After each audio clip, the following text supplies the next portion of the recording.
Happy Halloween! This is Jennifer Sneed, author of A Story Unwritten, here at a very windy Woodward Park in Tulsa, Oklahoma, to read you a chapter of my story that takes place on October 31st, 1925.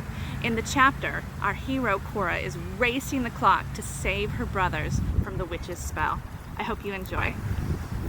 Chapter 30, Wild Wild West, October 31st, 1925. The moon is full.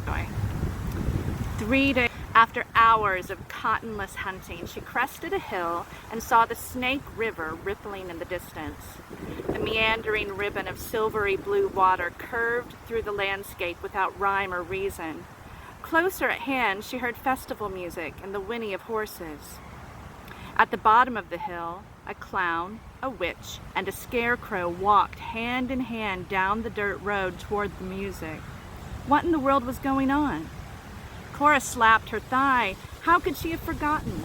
It was Halloween, October 31st, and with the river ahead and the strong smell of horses on the breeze, she guessed she must be near the 101 ranch.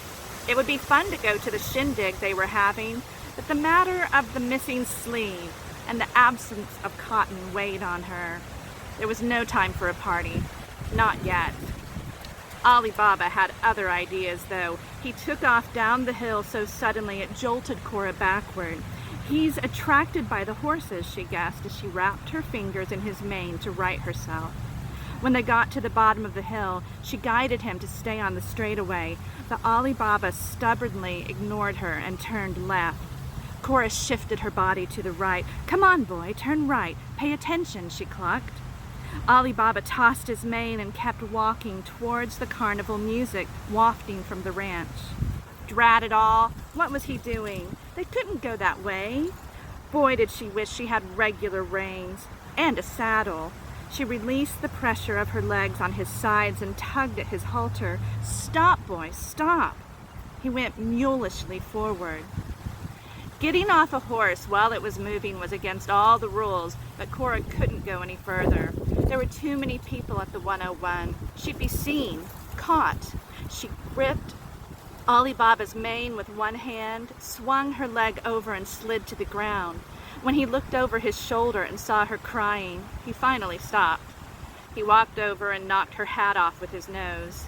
Cora snatched it from the ground and slapped it on her head. She glared at her friend. Her prince? Yeah, right. Ali Baba cocked his head. He nickered. "Come on, Cora," he seemed to say. "There's a party up ahead, and we're missing it." She held her hands up, palms to the sky, a frustrated, "Why?" If horses could shrug, Ali Baba did. He turned to walk down the road, away from her. With a sob, Cora laid back in the fading green grass. As she lay there, despairing, she heard the plod of Ali Baba's hooves on the packed dirt of the road coming back to her. He lowered his head and tickled her belly with his lips. "Stop it." She pushed him away, but he didn't stop. Before she knew it, she was laughing. He pulled back his lips, exposing his horsey teeth in a smile. "Oh, okay," she sighed. "We'll go. For a second. And when I give the signal, you run. We're going to be caught for sure."